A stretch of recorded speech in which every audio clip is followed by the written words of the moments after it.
Hi, I'm Seth Merrin. I'm the CEO of Liquidnet and the author of The Power of Positive Destruction. I'm here on Dov Baron's Leadership and Loyalty show, and we're going to talk about how you can take a problem in your industry that's currently looked at as the cost of doing business, transforming that into an enormous opportunity, how to create an unfair competitive advantage, and create a company around that that can really have an amazing, powerful impact on the rest of the world. Congratulations! You are tuned into Dov Baron's Leadership and Loyalty Show, the #1 podcast for Fortune 500 executives and those who are dedicated to creating a quantum leap in leadership. Your host, Dov Baron, is the founder of FullMontyLeadership.com. He's an executive mentor to leaders like you, a contributing writer for Entrepreneur Magazine, CEO World, and he's been featured on CNN, Fox, CBS, and many other notable sites. Dov Baron is an international business speaker who was named by Inc. magazine as one of the top 100 leadership speakers to hire.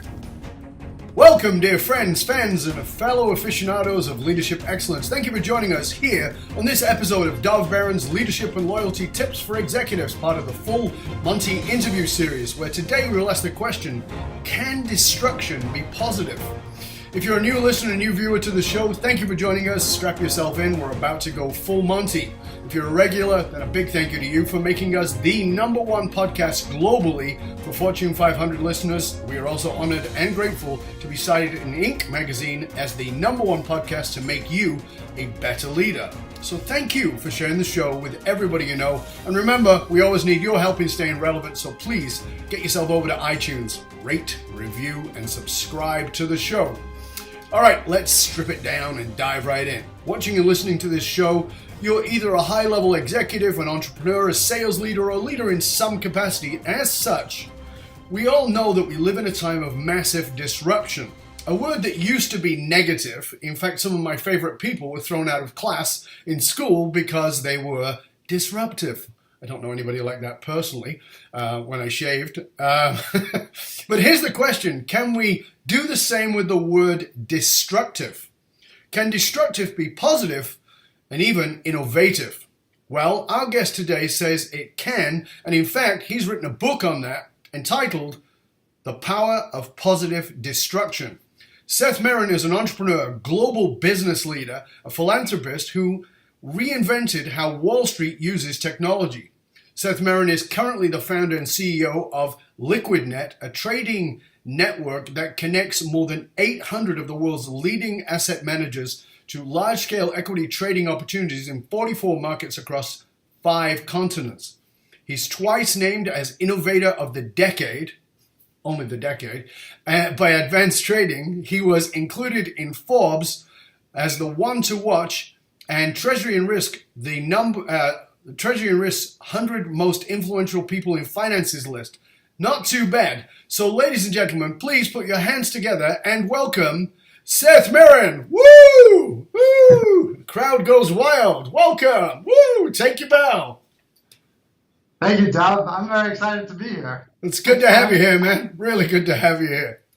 So before we jump in, your background is in Wall Street finance, and I know that many of our listeners are actually older millennials who are already at that leadership position, whether they're entrepreneurial or in a corporation.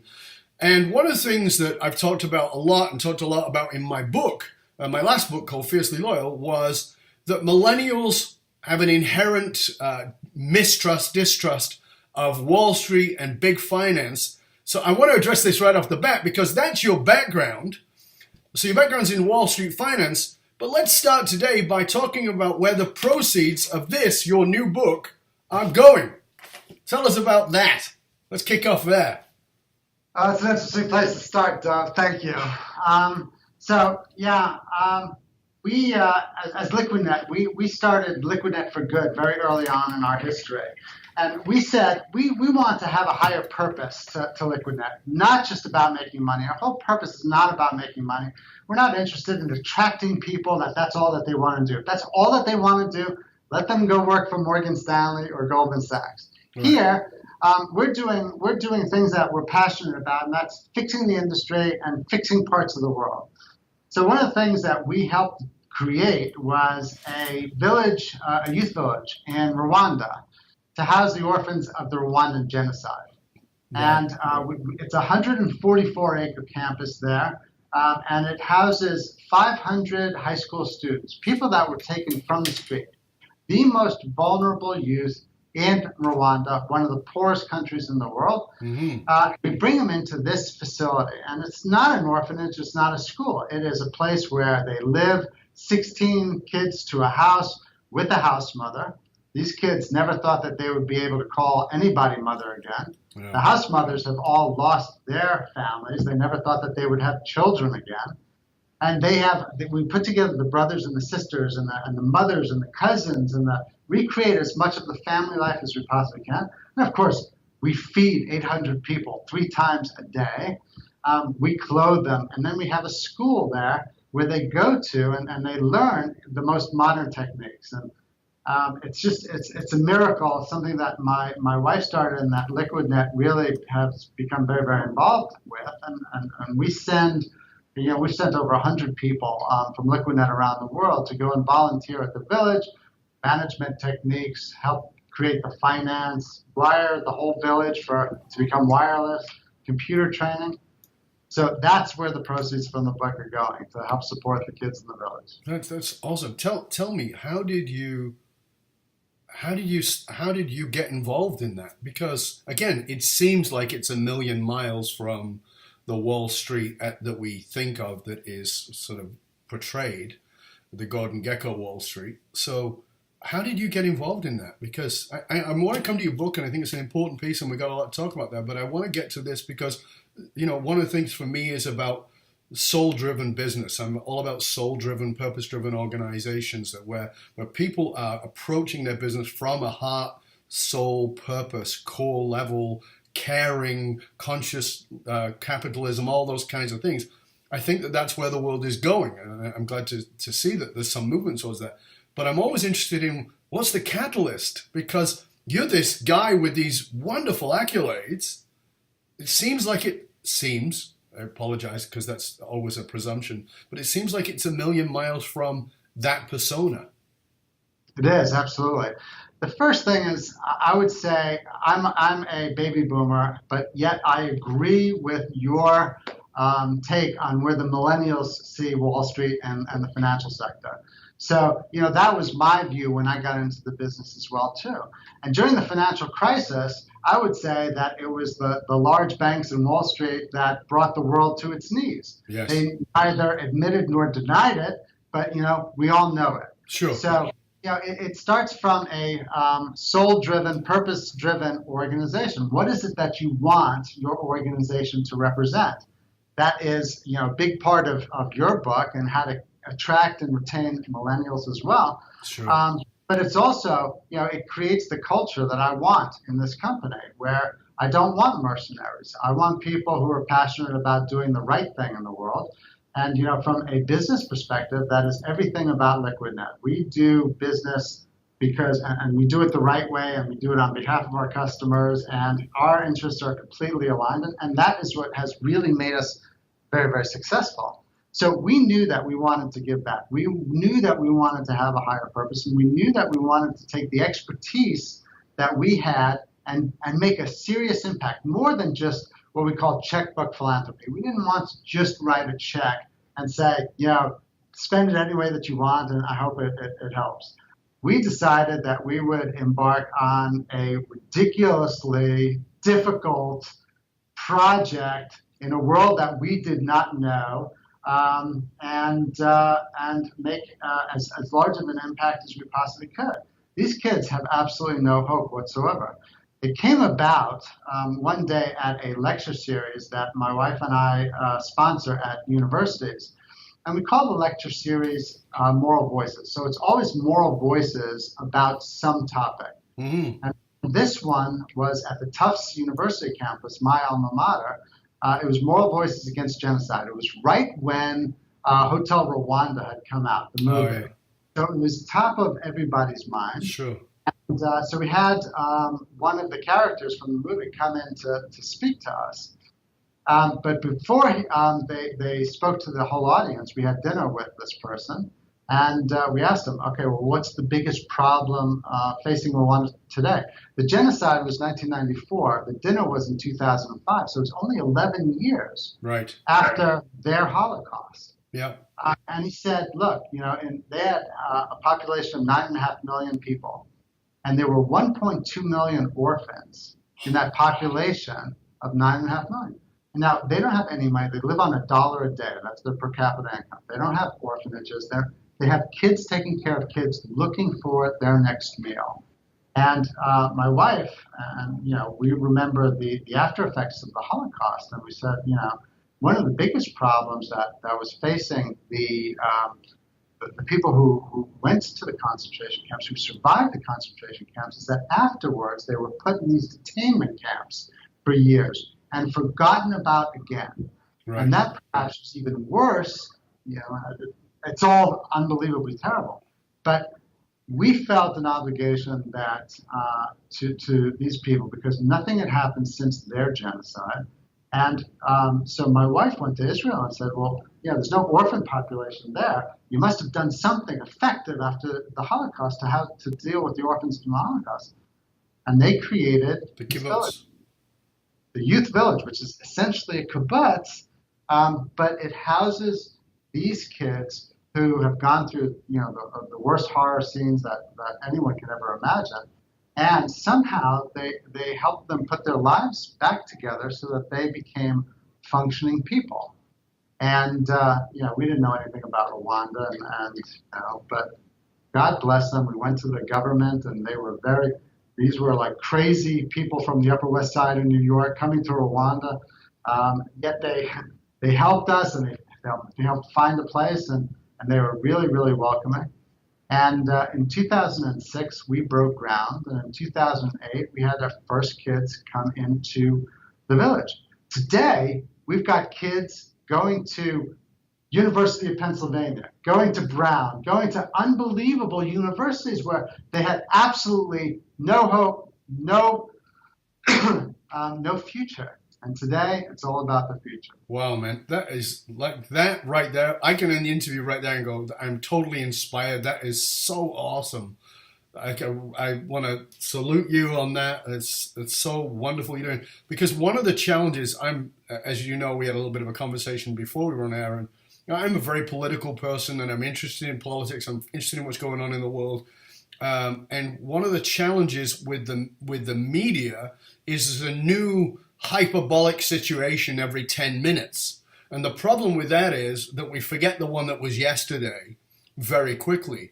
And especially with our current president, yes. Right. And so if that situation is going on and it's not right in front of us and it doesn't have a direct impact on us, we can get very pulled into it. One of the young men that I'm working with, I've been mentoring him for a while now. He's a speaker. He's done TED Talks and all that.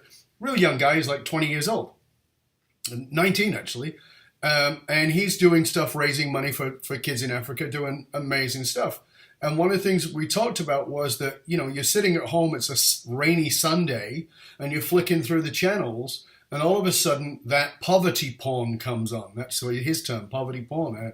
I hadn't heard that before him. I know it's known, but the flies on the kids' faces and the swollen bellies, and and I said, yeah, and we flick past it.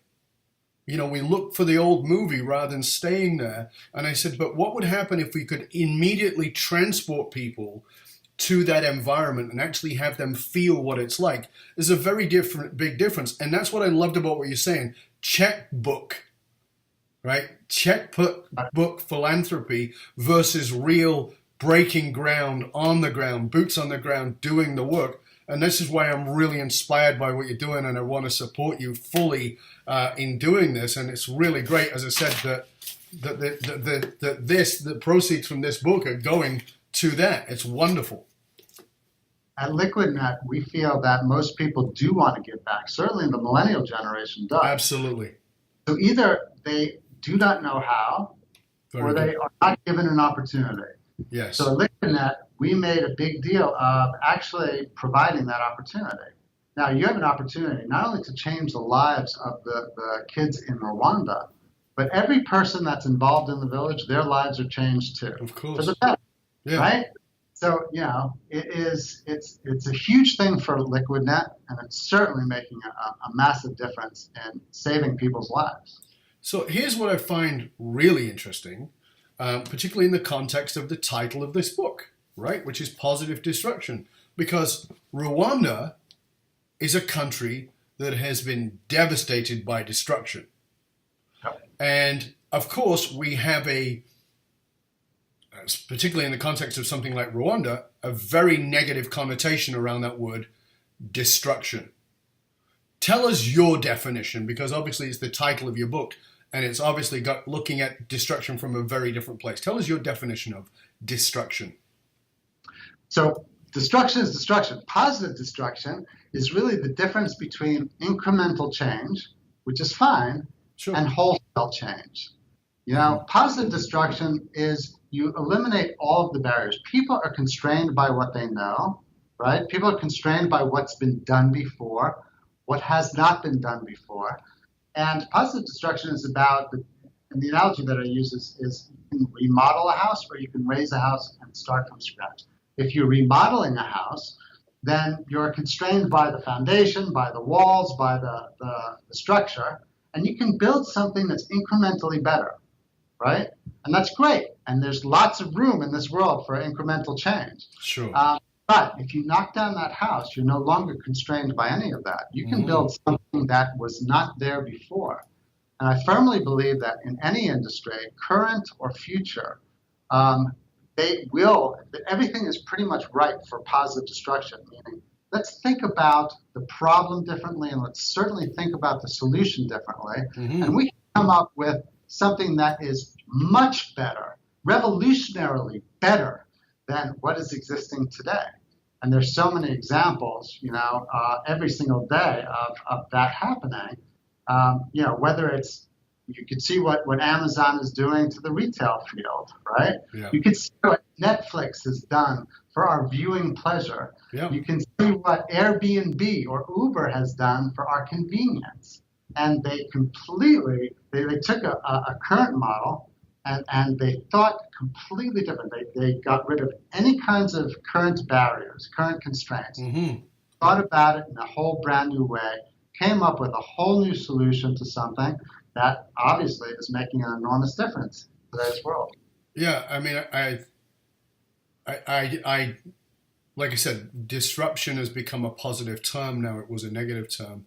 But I actually like the way you laid that out in the book, is that, one of the things we've spoke about before on this show is that my argument around innovation has been that people don't actually know what innovation is. They think it's some incremental change. We're going to change the label to blue and we'll be innovative because it used to be red. That's not innovation. That's a tweak. Right. And you actually have to tear everything down. And are you willing to? But, with my background in the understanding of psychology, that's a barrier. And this is why I'm more interested in this conversation with you. That's a barrier because, to use my words, people really like to cling on to what they've got. And they say they want something new, but not until I'm not going to grab the new until I can let go of the old and know that the new is rock solid. But there is this leap of faith between these two worlds, between the world of, here's what I know, here's what's familiar, here's what we're used to, and here's where we're going to. And I know that this is great, and I know it's going to be wonderful, but oh my God, this place here, this space in between, panic. And most people won't let go. Yes. So, and I would add to that, and I would say that, for those people that can actually see the future in a different way, that's a huge head start. I would say that most people can't even see the difference. This has been done this way forever. There must be a good reason, and I can't really get out of that box. This is really about breaking the box down completely. Yeah. And seeing something that is not there currently. And for those people that can, yes, that's a very, very scary process to go through. And I would say that many entrepreneurs are actually risk averse. When they see that, they know for a fact that it's going to work. Now, lots of times it doesn't, but you have to go into this process where option is, failure is not an option, right? So you have to know for damn sure that it's going to work. And I think that in the world of fast money and where money has been so plentiful, certainly in the venture capital areas, even through the self-funding, the crowdfunding platforms, a lot of entrepreneurs have not really taken the time to stack the deck in their favor, to be absolutely sure. Because you could raise money. If it doesn't work, you go on. Failure is not a terrible thing, and you move on to the next time. This book is really the Power of Positive Destruction is really based on all the mistakes that I made throughout my career, so that if I could go back, I would redo all these mistakes. And this is really the book that I wish that I had when I was starting out. Right. And it takes you through, how do you come up with the idea in the first place? If you do come up with the idea, how do you go about getting it funded? And if you can get it funded, how do you really stack the deck? And then how do you build a company that's going to be a really special company that's going to last? So it goes through my chronology of all the things that I screwed up. And, finally, Liquidnet is a company that I think that I've done at least more things right than wrong. Well, one of the things about leadership and in the work that in our work we do with companies is, we say you've got two cultures. There's the one you think you have and the one you actually have. And I'll go into a company, we do work with leadership, authentic leadership, building this culture.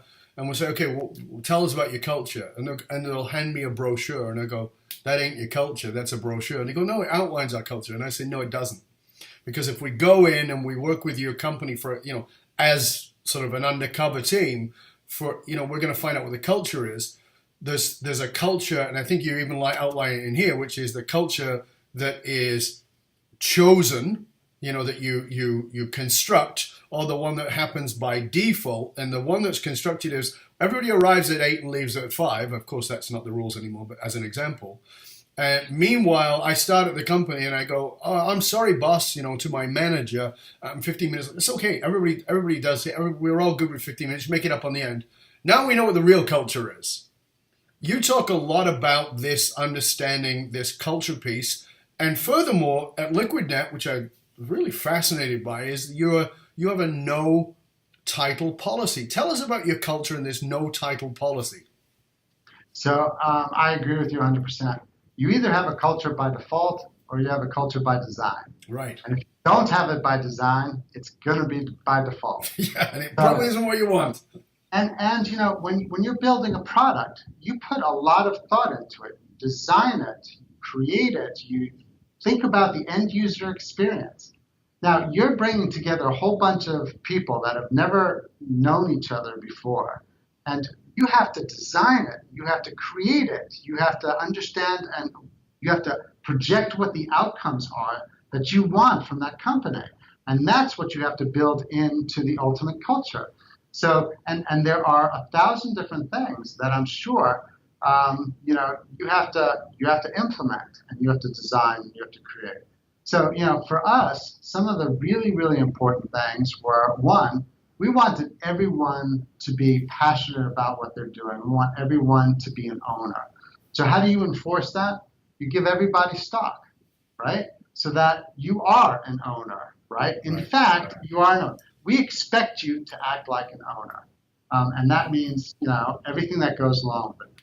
We believe that there's no way that our people are as good or they're the best that they can be when they show up at Liquidnet, right? So I don't understand, and I know that you're a big fan of this, I don't understand why companies don't constantly train their employees. We operate our company, and the management style, the analogy that we use, is you think about a high school coach of a sports team. Mm-hmm. That high school coach, there are two ways that they can coach. One is that they could be completely demographic, let everyone play, right? And if that's the case, they're not going to win the championship, but that's their style, right? Yeah. And that's fine. Everybody gets Then the there are the experience. coaches, yes. And then there are coaches that absolutely want to win the championship. And they are pretty brutal in terms of recognizing the facts and dealing with them, right? So, there are some players that simply don't show up to practice. They go. There are some players that show up for practice, they just don't have the aptitude. They're cut. There are some folks that show up for practice and, just don't run the laps the way that they don't put in the effort. They too have to go. And if you're going to run a business, you want to win the championship, right? Yet most leaders, CEOs, I believe, operate like this coach that lets everyone play, right? As opposed to being brutally honest with each one of the people. And that, we make that very, very clear from the outset. And those are our expectations. We want to be the best in the world at what we do. Now, if we're going to do that, we have to continually train these people, right? Because you got to train harder, you got to work harder if you're going to win the championships, and everybody has to be that passionate about doing so. That's part of our culture. Giving back is part of our culture. These are all things that we have to exhibit from the top. And some of the things, the points that I point out in the book is that if you start cutting corners, then you start condoning things, practices that are not in fact your culture. So you can't do that. You have to hold everybody to that standard. Myself starting with myself. Of course. Right? And one of the things that we found was very effective, and it took us years to do this, is, to codify that culture. But it's not just a booklet. It's about, how do we want to operate when we're operating on our best? That's the question that we pose to ourselves constantly, because we're not always operating on our best, right? So that's what we aspire to. So when people see that we're not operating at our best, it's everybody's responsibility as owners of the company to come forward and say, this person did that, or we were doing that, and that's really not about our culture. Celebrate those practices and those people who are exhibiting your culture. Hold them up. Sure. And then you've got to train on that culture. So every new person that comes into this organization, and we are a fully global organization, we're in 5 continents, and we have to make really sure that every part of this world operates like Liquidnet does, in any other part of this in this world. That's a challenge that most of our listeners, viewers, who are at that higher level, whoever multinational or part of a multinational organization would say, but that's where it falls down, Seth. It just, we can do it. I mean, Gary Vaynerchuk had the same thing, right? He managed it very well. He was very interpersonal. And then VaynerMedia took off and it became huge. And then he got Vayner Sports and he got these, and he said that was one of his greatest challenges, is how do you maintain that thread? How do you maintain that? How have you guys managed to do that when Seth cannot be in 5 continents at once, and you can't be watching over it, and I would guess you don't want to be micromanaging even the culture. So how do you do that? For those who are listening and watching and going, this is great, but I don't know how we would do that with our people in Japan, which is also a different culture, not as in the company, but an actual culture. Versus our people who are in Sweden, versus our people who are in the U.S. Guide us through a little bit of that. So just to set the stage, Liquidnet has our headquarters are in New York. We have a large office in the UK, in London. We have offices in Hong Kong, in Tokyo, in Sydney, Australia, in Toronto, and in Singapore. And they're all extremely different cultures. Sure. So, absolutely. It's a huge challenge. The way that we deal with it is that we created Liquidnet University early on so that we have one place where we can train all of our leaders. And the leadership level, when you manage people, that's where the culture either comes in or goes way out the door, right? So we have to train our leaders to be the culture carriers. And we do that very, very extensively. And another big another big tip would be we exchange people very often. So, our people all over the world know everybody else all over the world. So we fly people to New York, we fly New York to the different regions, and all of that is culture carrying and culture containing. And ultimately, we train on what our culture is, and we hold people accountable to it.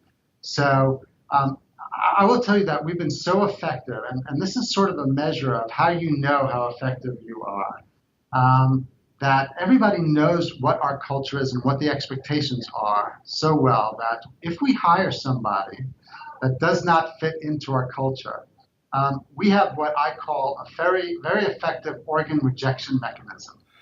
So somebody comes in that does not fit in, and the antibodies start building up around that person. And we start getting messages and word back that, this is strange, or this is, this person's doing that, or it's just not fitting in.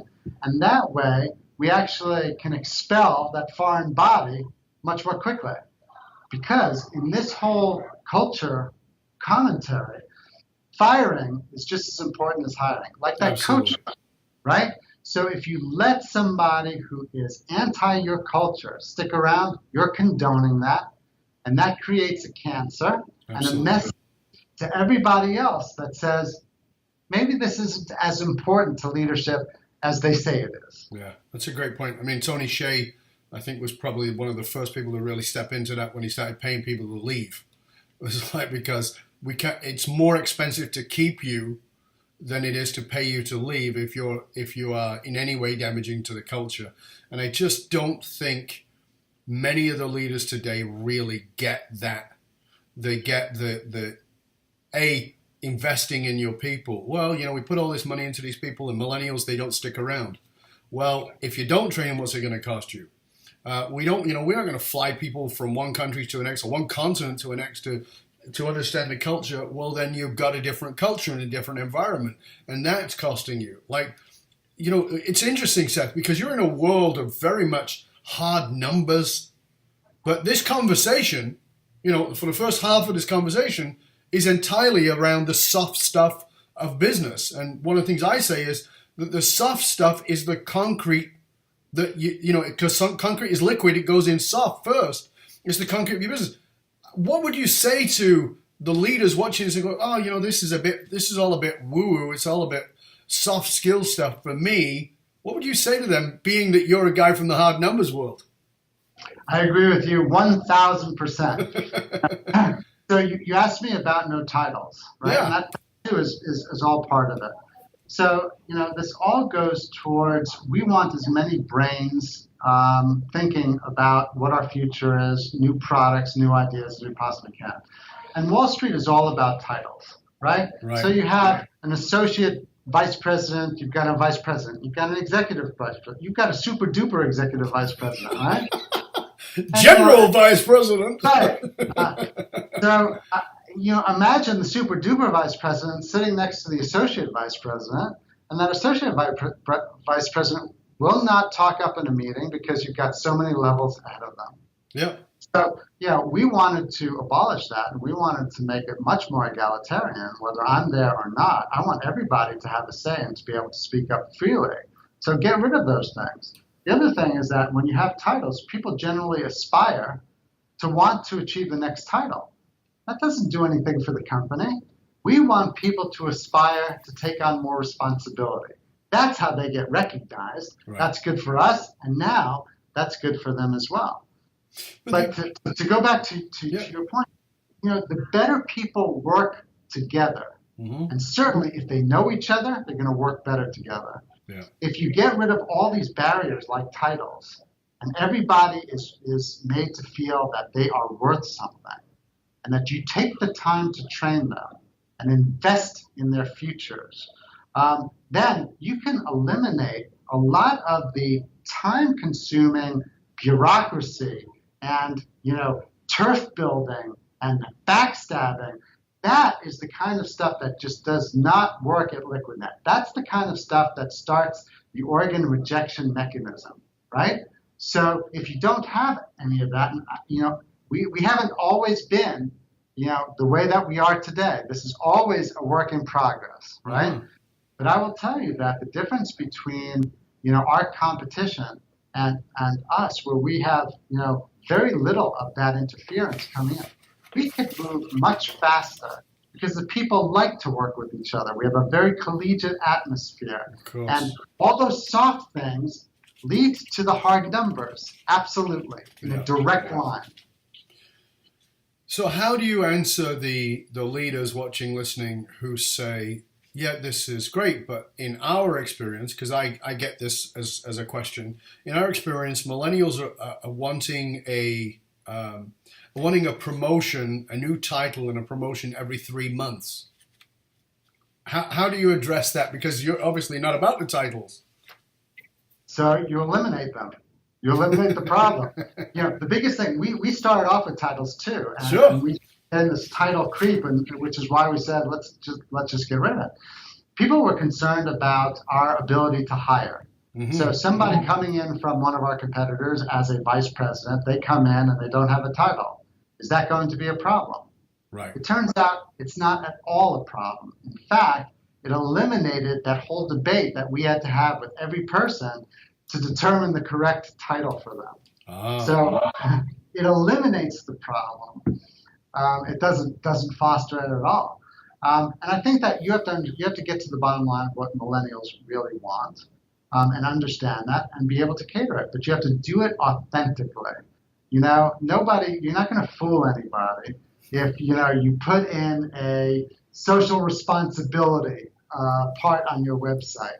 If you don't, if you don't really offer them ways to advance, it's not by title. It's really advance by responsibility. Yeah. It's advancing by training them, by giving them more opportunity. Titles, that is it's a very hollow kind of reward mechanism. It certainly doesn't do much for the company itself. Yeah, I think that in many ways, as you say, it's old school. It's where we come from, and I understand that, and I understand because I love what Gary Vaynerchuk says. People are marketing like it's 20 years ago, but one of the things I say is people are leading like it's 20 years ago. You throw in money and titles at people, and they really, they do care, but only to a point. And once they get to that point, it's like, who gives a shit? Do you care about anything? Do you care about me? Do you care about our impact on the world? Do you care about our impact on the culture? Not just the culture of the company, but the culture of the environment that we're in. Do you care about the planet? Do you care about people in Rwanda? Do you care about anything other than the bank account? And yeah, it's, as Dan Pink said, there's a point, the $72,000 point, whatever that is, in relation to what culture you live in. But then it's gone, and I love what you're doing with this. I mean, I got to tell you, Seth, this is a real pleasure to talk to you because you are really, anybody who knows me knows I don't blow smoke up anybody's skirt. You are a soul-driven leader. That you are creating a culture that is about the very things that we think is really important, and I want to see more of that show up. And I really hope that people are going to read your book and grasp the impact of this, and because essentially, I mean, you are talking about destroying the model, right? I mean, building something much better in its place. Exactly. But that space of like, oh my God, where's it all gone? That's where everybody needs a diaper. That's right. I don't know that people really are going to have a choice. You take a look. That's the point. That right there. I hope everybody gets that because everybody thinks we've got a choice here. They'll say shit like, well, I don't have to worry about that right now. It's not happening right now. And I'm like, my God, can you not grasp? You don't actually have a choice. It's already ahead of you. If you take a look at, for the first time really ever, technology has enabled entrepreneurs who have never been in a field to actually go into a field and dominate it, right? So Jeff Bezos never had any retail experience. The fact that he now owns the Amazon is 53% of all of retail's growth in sales, right? That one company. That company is worth more than Walmart, right? And that's 15 years, 16 or 20 years. You take a look at what Airbnb has done to the hotel industry, right? And these guys have never had any experience in the hotelier world. Yeah, that's right. So I think it's very important for people inside of companies and inside of industries to start thinking this way as well, because they are absolutely the best positioned to be able to disrupt and to positively disrupt their own industries. But I believe that, I think that we can all see that these things are happening much more quickly, much faster, and to, a much broader degree, right? Mm-hmm. So truly, whoever thought that the black car service needed any kind of wholesale disruption, right? It seemed to all be working, or the taxi industry, right? So you have so many examples actually in the book where you don't need absolutely technology. Technology is a great enabler, and you don't have to come from the outside. You absolutely can come from the inside. I came from the inside of the financial world, and one of the chapters in my book is WTF? What the, right?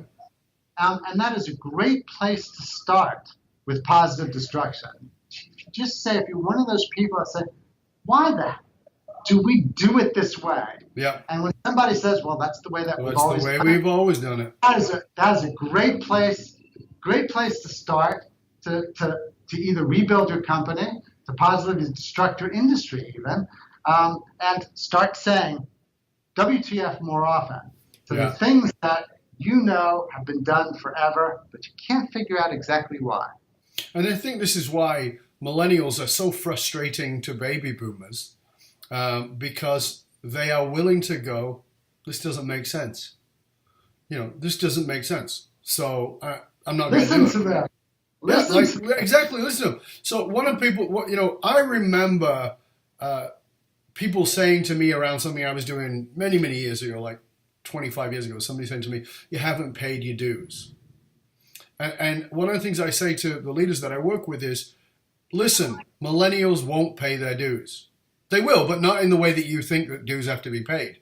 Because in your world, in our world, paying your dues meant you put 5 to 10 years into something and then you have a voice. And they're like, yeah, you know what? I looked it up online. I watched some videos on this. I watched a TED Talk on it. I did some YouTubing. I did some research on it. I can see that we could do this much easier like this. Well, you don't have the title to make that statement. Well, screw you. I'll go somewhere else. I'll start my own thing. I'll go down the road, whatever it's like. And this is what I loved about what you said. You don't have a choice. So shut up and listen. Instead of trying to tell them this is how we do it. The fatal dying breath words of business dinosaurs is going to be, this is how we do it. That is going to be your dying breath, folks. And until you go, this is how we've done it. Is there a better way? And putting that out. And what I love about this, what you're doing with your culture, is to put that out. This is how we've done it. Come up with a better idea. And your idea as the lowest person on the totem pole is just as valuable as Seth's is as the highest person on the totem pole.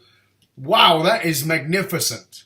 That is like, wake up, folks.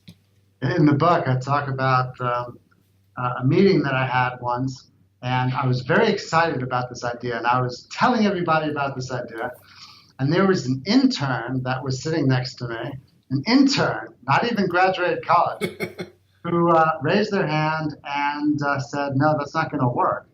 And, everybody was looking at this kid. Nobody knew who he was. And, after he had explained himself, it turns out he was right. And so it saved us a lot of time and money. And, I was very thankful for it. But I will go back one step in terms of, finishing up the culture conversation. You have to, the people who are running these companies have to understand that their culture dictates what's important to the people that are working for them. Absolutely. Right? Yeah. So if they have the title structure, they're saying that's important to you. Of course. Eliminate the title structure, and that's no longer important. So what is important to them? Make that very clear. And that's where the culture comes in. And that's what I think is so important. You have to destruct what companies look like and do today, and put it in terms of what's really important, what's best for the company, really. And I believe that, that would be, yes, you want to achieve great profits, but that is an end result of certain strategies that you put into place. So what are those strategies? The more bureaucracy you can get rid of, obviously that's going to make you move faster. The more ideas you can engender and get from everybody, I would say that would create more opportunities for you. Those are the things that you really want to strive for, to implement. And when you reward on that basis, that's what becomes important to the people in your company. Yeah, this is amazing stuff. So tell I want to sort of go to the bone for a minute. What do you see as the most practical thing a C-suite leader can do with what you've been sharing?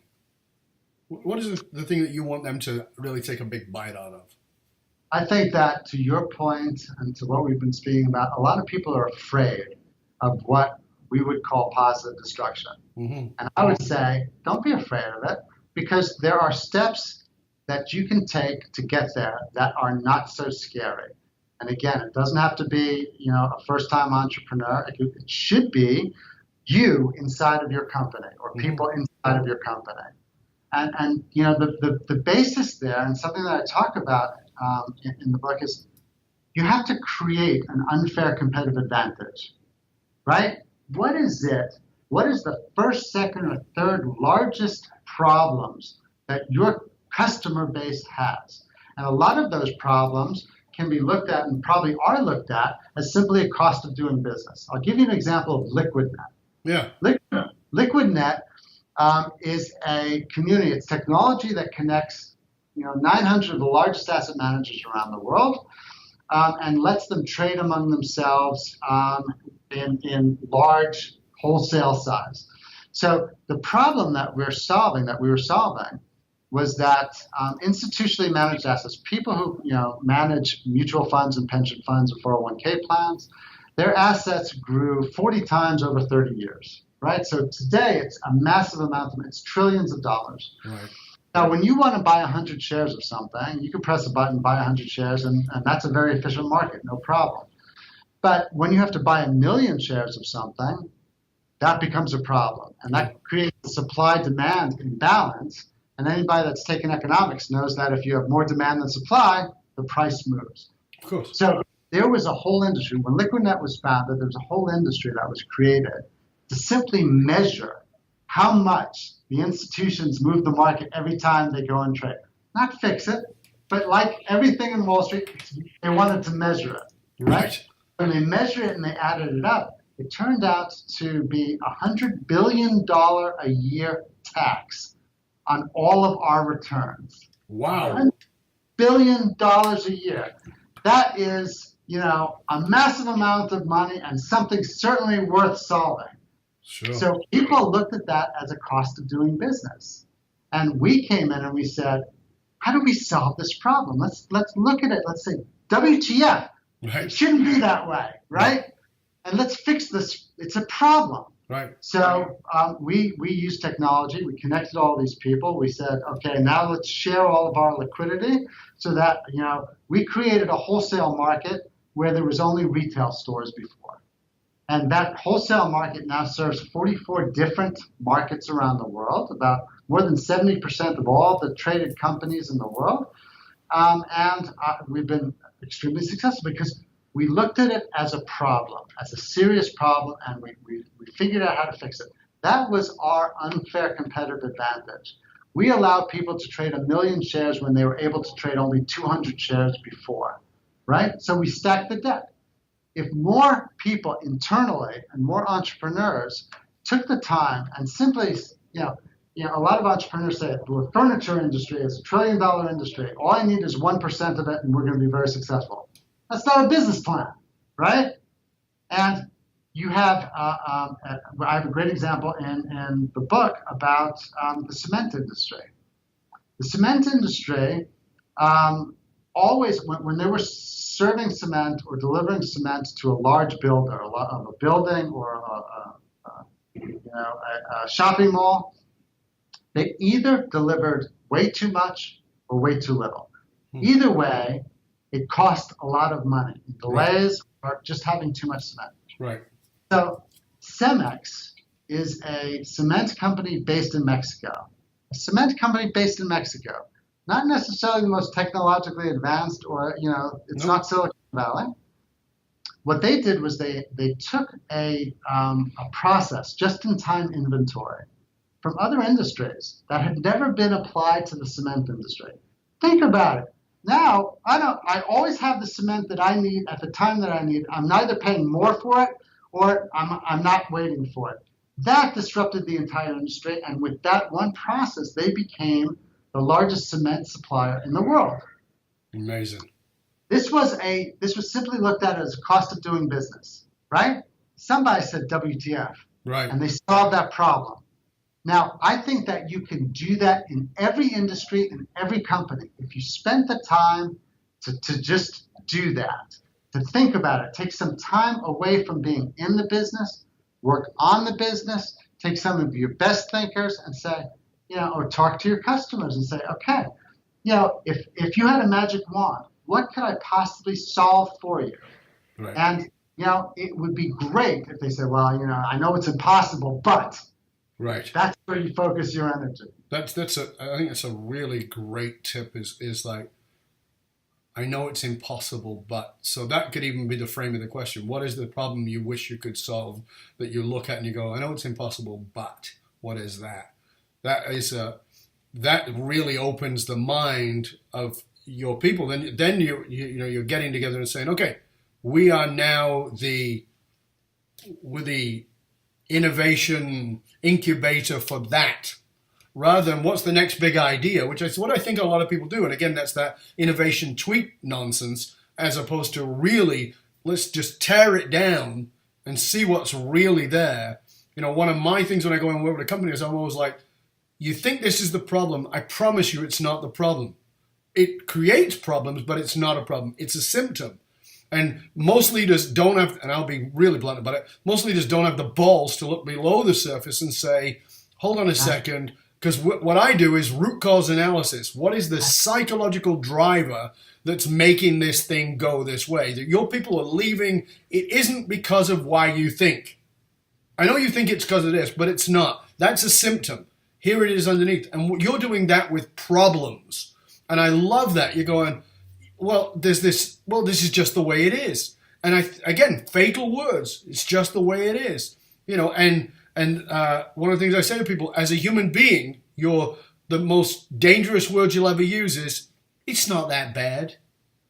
It's the same language. It's applied personally. It's not that bad. Yeah, he drinks and he gambles, but at least he doesn't beat me. It's not that bad. Yes, we pay $50 million a year in fees to this, but that's the cost of doing business. It's not that bad because we make $1 billion. Well, what if there's a way to solve that? And I love what you're doing with that. Or everybody else pays that $50 million. Therefore, it's not my problem. Yeah, we justify it because everybody has to do that. Yeah, and that's what's happened to the music industry. It's because you can't get it's just what you have to do. You have to schmooze with the agents and try and get a good agent, and then maybe you'll get picked up. And then we went, hold on a second, I can put my own music out. Well, I can become a star on YouTube and translate that into a business. I love what you're doing with this, looking at it from a place of what is the problem that everybody goes, just the way it is. That's actually brilliant. Take that and turn that on its head and make that your opportunity. Absolutely. Fantastic. Let me ask you, because before we get towards the end of the show, and there's a couple of things I want to ask. I believe that the most successful people in the world are obsessed. Some of them are obsessed with different things. When I say obsessed, I'll give you the context. What I mean is something comes up about it. There's a conversation happening. You can't help but jump in. A book comes out, an article comes out, you have to read it. There's some part of it in a movie, it's the part you talk about. What is Seth obsessed with? What is it that you can't resist jumping in on? I have anything in the world to choose from. Yeah, whatever it is that, it's not necessarily in business. It'll probably show up there, but it's something that you find yourself getting obsessed with it. It's just like, you can't resist it. So there's certainly a business response to that. Sure. What I'm so passionate about is solving major problems, right? To me, what I'm passionate about, business is my sport, right? I'm not going to be the best basketball player. I'm not going to be the best tennis player. I want to be the best business person. So that's my sport. And there's certainly a score to be had in business, and I want the highest score, obviously. So I'm extremely passionate about reading business books and about thinking about new ways of doing things and creating new solutions to what have been old problems. I'm very, very passionate about, my grandfather told me, at my bar mitzvah, he said, when you leave, let men be glad you came, right? I'm incredibly passionate about making a difference while we're here. I believe it's absolutely our responsibility. And that can be in very, very large ways and very, very little ways. But, I do want to leave this world a better place for my kids. I think I'm doing a particularly lousy job at that right now. And it's not, that's a collective we, I guess. Yeah. A particularly lousy job at that. But, I don't ever want to be stymied by the vastness of all the things that have to be fixed. I want to be working on something. I want to be making something better. And that is in business, but that's around the world as well. And that's, with everything that I do. And to instill that in my kids' lives, they've been on every march that has, taken place since the Women's March on. And they're incredibly involved. They've all spent a month at the village in Rwanda. They're incredibly active. And to be able to pass that on is something that, makes me unbelievably proud. Wonderful. Anytime that any one of my people, go to Rwanda or paint a school in their local area, and they come back and they're so proud of what they've done, that to me is huge reward for me and for this company. Powerful. I would think you would agree that leaders are committed to real leaders, underlined, real leaders are committed to ongoing growth and development. What is the area that you are currently working on, either in your business or in your life, to do that? So Liquidnet University has done some really, really innovative things. We do a lot of soft skills training. And that is, presentation skills to how to run a meeting more effectively. But we also make sure that we do leadership training. Anybody that's managing people has to go through our people manager training, because people know that people quit your manager more than they quit the organization. Absolutely. So we have to make sure that every French fry tastes the same in any part of the world, in any department, right? Mm-hmm. We have to make sure that people understand how to manage at Liquidnet and get rid of all that bull, we have innovated and we've partnered with New York University's business school, and we've created a curriculum that is a mini MBA program that's specifically tailored to the high performers at Liquidnet. I don't care how long you've been here. I don't care what level you are. I don't care where you reside around the world. We'll bring all of you in and we'll train you. And it's basically a 3-week program that, teaches them everything from budgeting to finance to marketing to strategy. And this has reaped enormous benefits. It goes towards every person being an owner and a manager. They take responsibility because they feel more confident in doing so. They've learned something. They have a whole class that, is a cadre of people that they can talk to all around the world that they never knew before. And they've been through this intensive program together. And we've been so successful at training ourselves that we've opened it up to our customer base. Wow. Right? It's our customer base. They don't train themselves. So we want our customers to be the best that they can be, to open their minds as to what's possible. The job doesn't have to be this. The job can be this. Yeah. And that is good for your career, and that is good for your company. So we take them through a very intensive training program as well. And, we've gotten amazing feedback that, It's actually changed their lives. I've gotten notes from some of their wives or spouses saying that's changed their marriages. Fantastic. Not exactly our intent, but that's beautiful. That's beautiful. Yeah. So final question, and that is, it has to be short, so what do you want on your gravestone? I want on my gravestone that I made this world a better place. Pretty simple, pretty beautiful. Please tell our viewers and our listeners where they can find out more about you, where they can find out about this new fabulous book. My company is Liquidnet. You can find us at liquidnet.com. The book you can find at positivedestructionbook.com, and you can certainly see it and read the reviews on amazon.com. Yeah. Listen, Seth, it's been absolutely amazing having you. I really enjoyed our conversation. I hope you'll stay with us to the very end, because I want to come back to you when we're finished. But I just want to say it was a real honor and a pleasure. You are indeed a mensch, and I appreciate that sincerely. Thank you for joining us. Thank you for being a guest, and thank you for adding a ton of value. I really appreciate it. And I'm being on the show, Dov. Thank you for having me. My absolute pleasure. And I want to thank you, dear listener, dear viewer, for tuning in. And I say this at every show, and I mean it every single time. Please don't just listen to the bloody show. It's not going to change your life. Do apply what it is you learned here. Go out, get the book, put it in action. Reach out to Seth, reach out to me. Let us know what you're doing with what you learned here today. We bring you these great guests to have impact on your life. It matters, but we don't know if you don't tell us. And that's why we ask you to go to iTunes, rate, review, and subscribe to the show. It all helps. We really appreciate that.